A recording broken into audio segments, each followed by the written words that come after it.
Donc, on vient de parler de la factorisation PGFC. Maintenant, on va voir la factorisation par regroupement. En vérité, la factorisation par regroupement, c'est une factorisation PGFC à plusieurs étapes.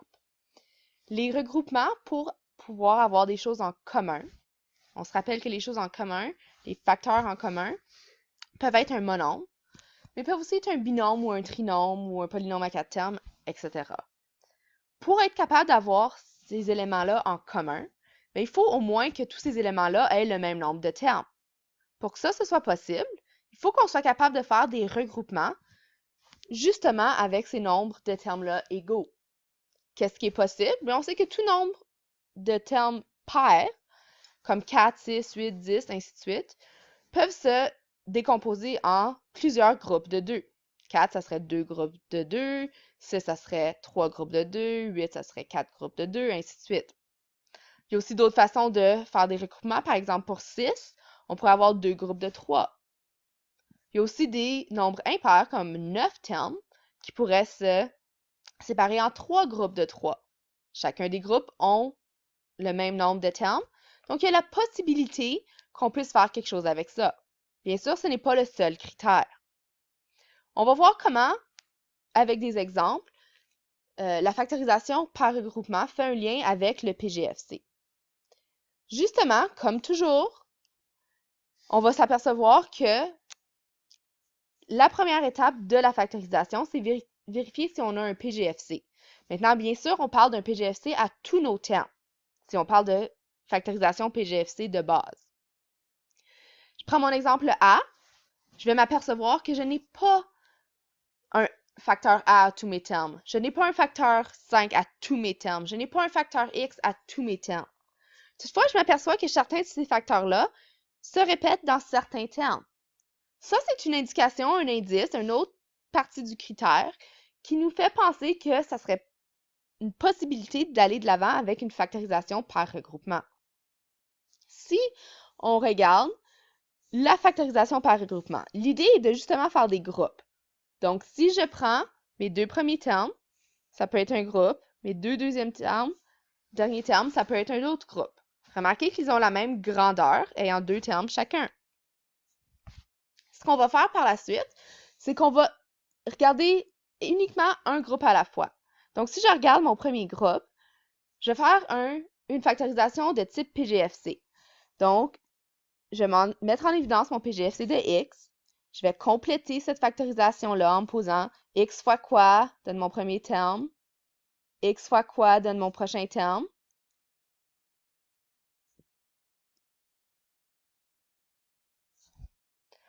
Une fois que ça c'est terminé, je vais me concentrer uniquement sur mon deuxième regroupement. Dans mon deuxième regroupement que j'ai souligné en vert, mon PGFC c'est 5. Je vais compléter cette factorisation-là.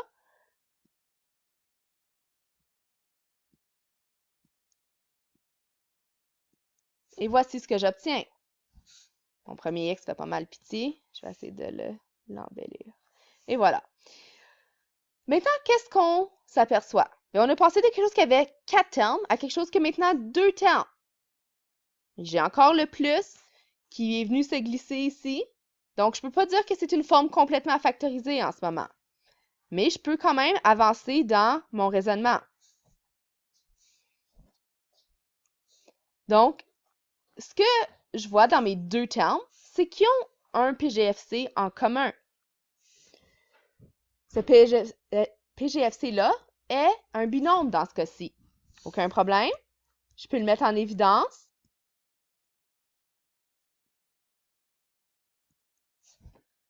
Et ensuite, je peux compléter ma factorisation. Donc, mon premier terme fois quoi? Mon premier terme, si on regarde PGFC fois quoi donne ça, c'est X. Mon PGFC fois quoi donne mon deuxième terme, c'est plus 5.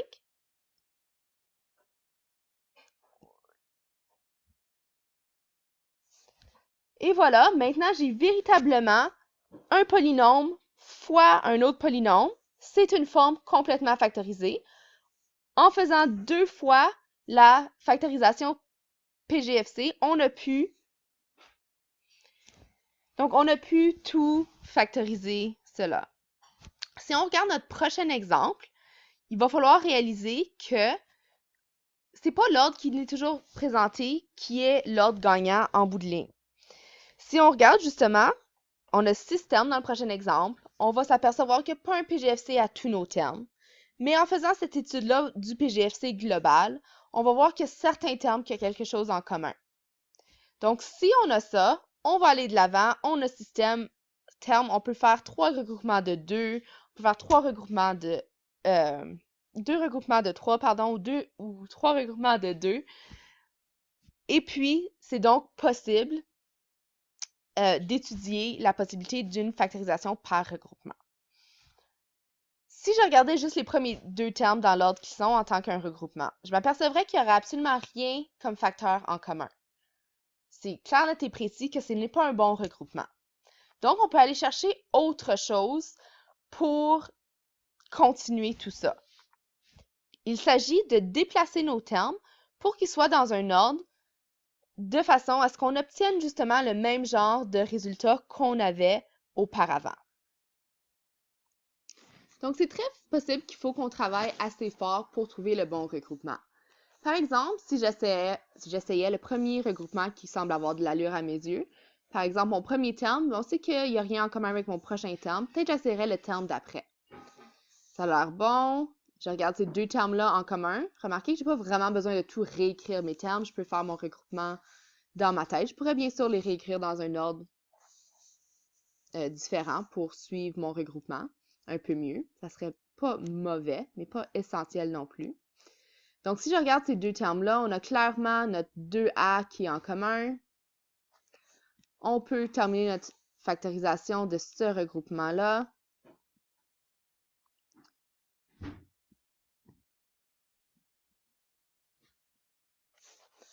On pourrait passer à un prochain regroupement qui semble aussi avoir des choses en commun. Par exemple, ce terme-ci avec celui-là.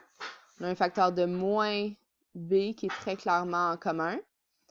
On pourrait ensuite terminer la factorisation de ce terme-là, ou de ce regroupement-là, je devrais dire.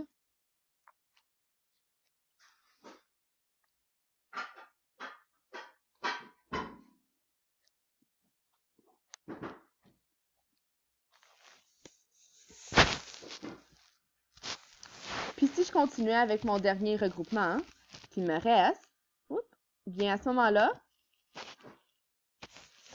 qu'est-ce que j'ai en commun? On voit qu'on a quelque chose en commun. On a R en commun. Donc, il ne semble pas avoir de problème là. Mais si on termine, on va s'apercevoir que, à ce moment-là, ce qu'on obtient, ce n'est pas tous des binômes en commun. Au contraire, on avait l'air bien parti avec les 2 premiers, mais le dernier ne nous offre pas le même PGFC binomial. Ça veut dire que ce n'est pas le regroupement idéal qu'on avait à faire. C'est pas la fin du monde. Il va juste falloir qu'on réessaye une autre chose. Ça peut sembler long, oui. C'est un petit peu essai-erreur, oui. Mais c'est tout à fait possible. Donc, je vais effacer ça. De toute façon, c'est pas trop bien écrit, on s'entend. On se réessaye. Donc, des fois, il faut faire des choix différents. Donc, je vais quand même commencer avec mon premier terme, pas trop me perdre. OK? Donc, si je regarde celui-ci, et puis je regarde avec un autre regroupement avec quoi je pourrais le prendre. Bien, si j'essayais quelque chose d'autre, par exemple, si j'essaye ce terme ici, bien, je sais qu'au moins j'ai un P en commun. J'ai pas tant de choses que ça en commun. Maintenant, remarquez ce que je vais faire. Je vais tout de suite, avant de faire tous mes regroupements, voir si à la longue, ça fonctionne ou pas, je vais un petit peu les faire dans ma tête ou faire un regroupement au complet pour commencer, puis voir quel autre regroupement, d'une façon éduquée, pourrait être un bon choix. Donc, si je mets mon PGFC de P, et puis je complète ma factorisation, voici ce que j'obtiens. Maintenant, remarquez que je sais tout de suite que si ça, c'est pour être le regroupement complet que je dois obtenir, il faudrait que chacun de mes prochains regroupements, je puisse en retirer comme un des facteurs le binôme 2A moins B. Mais ça guide déjà un certain choix. Où est-ce que je vois un terme qui contient le facteur 2a et un autre qui contient le moins b? Bien, voici, avec ce terme-là, puis ce terme-là. Okay? Donc, je pourrais prendre ça comme deuxième regroupement. Ici, j'ai décidé de les écrire au long, comme une technique possible qu'on a discutée.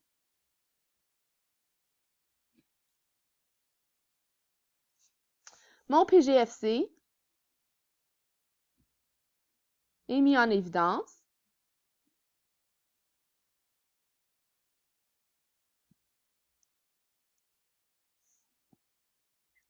Et regardez donc ça, j'ai le binôme qui m'intéressait ici. Je vais regarder si mon dernier regroupement est gagnant. D'ailleurs, j'aurais dû le faire bien avant même d'écrire le prochain. Si je regarde les termes qui me restent, il me reste ce terme-ci et ce terme-ci. J'aurais pu planifier d'avance que oui, ça serait possible d'obtenir ce qui m'intéresse à partir de ces termes-là. On voit mon facteur de 2a, on voit mon facteur de b. Gardez en tête qu'on peut toujours factoriser un nombre comme étant, ou un facteur comme étant négatif pour jouer avec le signe. C'est ce qu'on a vu dans notre dernier exemple de la leçon précédente ou du vidéo précédent.